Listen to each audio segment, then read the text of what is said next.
Hi hello, ನಿಮ್ಮ ಜೊತೆ ನನ್ನ ಕತೆ ಧಾರಾವಾಹಿಗೆ ಸ್ವಾಗತ. ಇಲ್ಲಿ ಸಂಗೀತನ ಆಸ್ಪತ್ರೆಗೆ ಹಾಕಿರ್ತಾರೆ.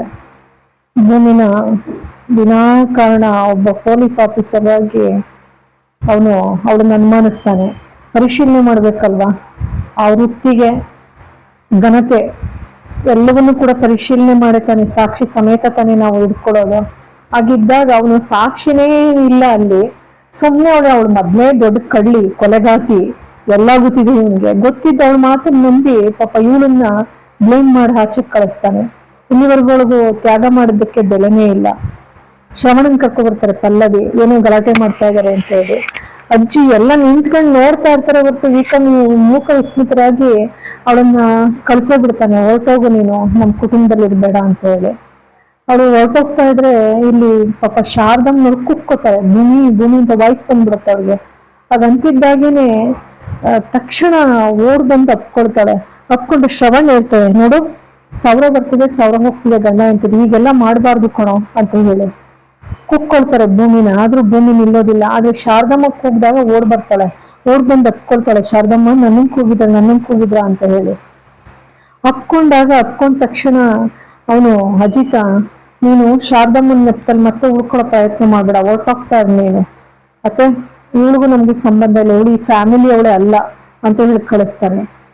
ಎಲ್ರಿಗೂ ಹಾಲುಂಡಂಗ್ ಸಂತೋಷ ಆಗತ್ತೆ. ಅಂಜು ಜೊತೆಗೆ ಯಾರ್ಯಾವ್ರ ಅಕ್ಕನಿಗೆ ಎಲ್ರಿಗೂ ಸಂತೋಷ ಆಗತ್ತೆ. ಅದಲ್ದಲೇ ದೇವ್ಯಾನಿ ಪ್ಲಾನೇ ಮಾಡ್ತಿದ್ಲು, ಏನಾರ ಮಾಡಿ ಇವಳನ್ನ ಆಚೆಗೆ ಕಳಿಸ್ಬೇಕು ಅಂತಲೇ ಅಲ್ಲಿ ಜೋಕ್ತಿ ಅಮ್ಮನ ಜೊತೆನೂ ಕೂಡ ಹೇಳ್ಸಿದ್ಲು, ಇವಳು ದೂರ ಹೋಗ್ಬೇಕು ಗಂಡನಿಂದ ಅಂತ ಎಲ್ಲ. ಅದೆಲ್ಲ ಹೇಳ್ಸಿ ಅವಳಿಗೆ ಖುಷಿ ಆಗತ್ತೆ. ಬಿಡು, ತಕ್ಷಣ ತೊಲಗಿದ್ಲಲ್ಲ ಅಂತ ಹೇಳಿ ಅಂತ ಕುಕ್ಕುತ್ತೆ ಶ್ರವಣ್ಣು. ಎಷ್ಟು ಕುಕ್ಕೊಂಡ್ರು ಅವಳು ಇರೋದಿಲ್ಲ. ಶಾರದಮ್ಮ ಅಳ್ತಾರೆ.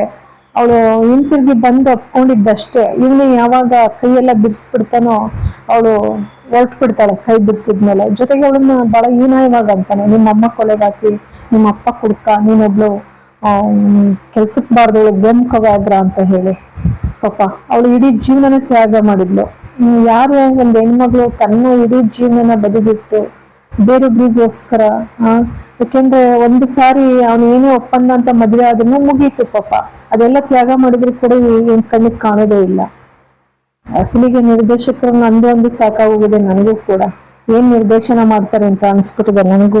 ಪ್ರತಿ ಬಾರಿ ನೋಡ್ತಾ ಇದ್ದೀನಿ, ದೇವ್ಯಾನಿದಾಗ್ಲಿ, ಅಶ್ವಿನಿದಾಗ್ಲಿ, ಅಂಜುನದಾಗ್ಲಿ ಒಂದು ಚೂರು ಕೂಡ ಬಯಲಿಗೆ ಎಳಿತಾ ಇಲ್ಲ. ಅವ್ರನ್ನಾದ್ರೂ ಒಂದು ಸಾರಿನಾದ್ರೂ ಜೈಲಿಗೆ ಹಾಕಿ ಅವ್ರ ಕಳ್ಳಾಟನ ವರ್ತನಿದೆ ಅದಾದ್ರೂ ಒಂಥರ. ಮತ್ತೆ ಈ ಪೊಲೀಸ್ ವೃತ್ತಿ ಅನ್ನೋದಕ್ಕೂ ಒಂಥರ ಅವಮಾನ ಮಾಡ್ದಂಗಿದೆ. ಏನು ಯೋಗ್ಯತೆ ಇಲ್ವೇನೋ ಈ ಇನ್ಸ್ಪೆಕ್ಟರ್ಗೆ ಅನ್ನೋ ರೀತಿನಲ್ಲಿ ಆಗಿದೆ ಆ ಪಾತ್ರನೂ ಕೂಡ. ಆ ತರ ಮಾಡಿಟ್ಟಿದ್ದಾರೆ. ಸುಮ್ನೆ ಅವಳು ಕೊಲೆಗಾತಿ ಹೇಳಿದ್ಲು, ಕಳ್ಸೋದು ಈಚೆಗೆ. ಪಾಪ ಭೂಮಿ ಹೊರಟೋಗ್ಬಿಡ್ತಾಳೆ. ಹೊರಟೋದ್ಮೇಲೆ ಇವನಿಲ್ಲಿ ನಚ್ಚಿಗೆ ಫೋನ್ ಮಾಡ್ತಾನೆ. ಅವ್ನು ಅಲ್ಲಿಂದ ಗಾಬರಿಯಾಗಿ ಕೆಳಗೆ, ಏನಿಲ್ಲ, ಎಲ್ಲ ಆರಾಮಿದೆ, ಬಾ ನೀನು ನಿಂಪಾಡಿಗೆ ನೀನು ಅಂತ ಹೇಳ್ತಾನೆ. ಸರಿ ರಾಮಣ್ಣ, ನಾನು ಹೋಗೋದಿಲ್ಲ ಇಲ್ಲಿಂದ, ಡಾಕ್ಟರ್ ಕೇಳ್ತಾರೆ. ಡಾಕ್ಟರ್ ಕೇಳಿದಾಗ ಇಲ್ಲ, ಸ್ಪಂದಿಸಿದ್ರೆ ನಾವು ಹೇಳ್ತೀವಿ ಅಂತ ಹೇಳ್ತಾರೆ. ರಾಮಣ್ಣ ಅಳ್ತಾ ಕೂತ್ಕೋತಾರೆ. ಸಂಗೀತ ಹೇಳ್ತಾನೆ, ನನಗೆ ಹೋಗಲ್ಲ, ಅವ್ಳು ಬೇಕು ಅಂತ ಹೇಳಿ.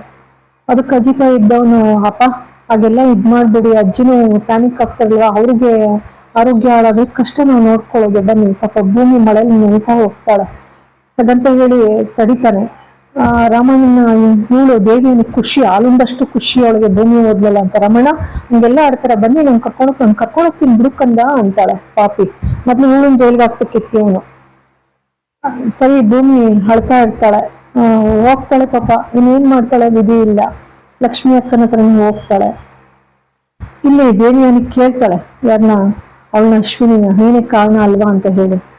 ಪಾಪ ಹತ್ತು ಸಾಕಾಗಿ ಕೊನೆಗೆ ಲಕ್ಷ್ಮಿ ಅಕ್ಕನ ಹತ್ರ ಹೋಗಿ ಎಲ್ಲ ಹೇಳ್ಕೊಡ್ತಾಳೆ ವಿವರವಾಗಿ. ಇಷ್ಟೆಲ್ಲ ನಡೀತು ಲಕ್ಷ್ಮಿ ಅಕ್ಕ, ನಾನೇ ಕಾರಣ ಅಂತ ಹೇಳಿ ಇದ್ ಮಾಡಿದ್ರು ಅಂತ ಹೇಳಿ.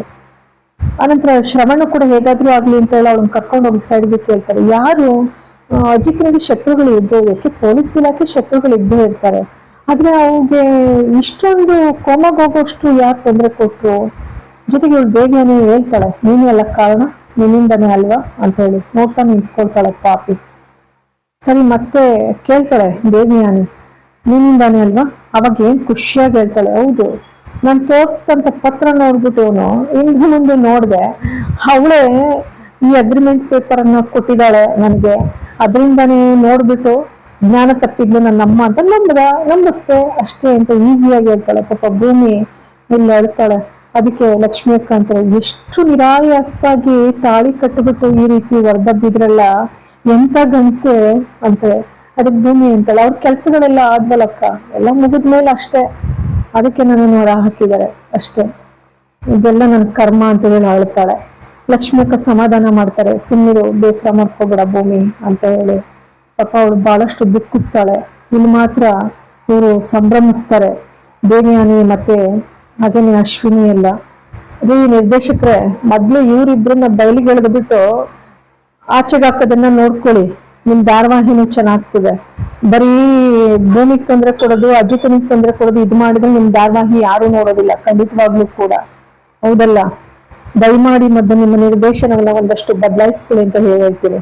ನಾನು ಕೂಡ ವೆಲ್ ಎಜುಕೇಟೆಡ್, ಹಾಗಾಗಿ ಹೇಳ್ತಾ ಇದ್ದೇನೆ. ನೀನು ಅನ್ಯತಾ ಭಾವಿಸಿದ್ರು ಕೂಡ ಅಡ್ಡಿ ಇಲ್ಲ, ಯಾಕೆಂದ್ರೆ ನಾವು ಒಂಥರ ವೀಕ್ಷಕರೇ, ಹೌದಲ್ವಾ? ವೀಕ್ಷಕರು ಬಯಸ್ತಕ್ಕಂಥದ್ದು ಯಾವಾಗ್ಲೂ ಕೂಡ ಅನ್ಯಾಯ, ಅಧರ್ಮ, ಕೊಲೆ ಮಾಡೋರ್ನ, ಕಳ್ತನ ಮಾಡೋರ್ನ, ಅವ್ರನ್ನೇ ನೋಡ್ತಾ ಯಾರು ಪ್ರೋತ್ಸಾಹ ಕೊಡೋದಿಲ್ಲ. ಒಂದಷ್ಟು ನ್ಯಾಯ, ನೀತಿಗೂ ಧರ್ಮಕ್ಕೂ ಕೂಡ ಬೆಲೆ ಕೊಡೋದನ್ನ ಯಾವತ್ತೂ ಕೂಡ ಪ್ರೋತ್ಸಾಹಿಸ್ತಾರೆ. ನಾನು ಹಿಂದೆನೂ ಹೇಳಿದೀನಿ, ಅಣ್ಣ ಅವರ ಸಿನಿಮಾಗಳನ್ನ ನೋಡಿ ಎಷ್ಟೋ ಜನ ಆದರ್ಶವನ್ನ ಬೆಳೆಸ್ಕೊಂಡವ್ರು ಇದ್ದಾರೆ ಅಂತ ಹೇಳಿ. ಹಾಗಾಗಿ ಅಂತ ಆದರ್ಶಯುತವಾದಂತಹ ಕೆಲವೊಂದು ಸನ್ನಿವೇಶಗಳನ್ನ ಇಷ್ಟಪಡ್ತಾರೆ. ಬರೀ ನೀವು ಭೂಮಿಗೆ ನೋವು ಕೊಡೋದು, ಅಜಿತನ್ನ ಅವಳನ್ನ ದೂರ ಮಾಡೋದ್ರಿಂದ ನಿಮ್ಮ ಧಾರಾವಾಹಿ ಖಂಡಿತ ಚೆನ್ನಾಗಿರೋದಿಲ್ಲ. ಇಲ್ಲಿಗೆ ಸಂಚಿಕೆ ಮುಕ್ತಾಯವಾಗ್ತದೆ. ಎಲ್ಲರಿಗೂ ಕೂಡ ನನ್ನ ಧನ್ಯವಾದಗಳು.